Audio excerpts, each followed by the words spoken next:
Clone Wars had done maybe 3 seasons Yeah. on TV. I watched the first few episodes and I was like, yeah, this is more of the same.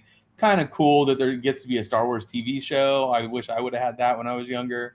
Yeah. But like watching them, and I watched them on Blu-ray, and each episode had like a making of, kind of like behind the scenes, like what goes into this episode. I don't know if have you seen those like on the Blu-rays?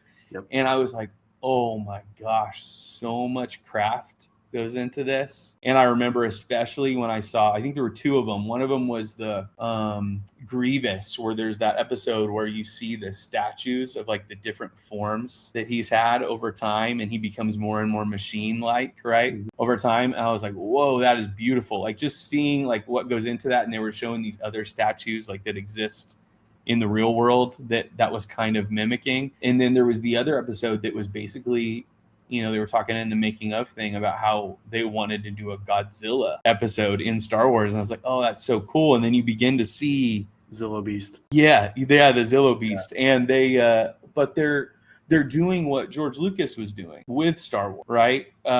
Where it was homages to the things that he was most passionate about as a youngster himself, you know, and it was some of the things George Lucas was interested in as well that they were referring to in Clone Wars, but then also stuff that was their own thing, right? And especially Dave Filoni,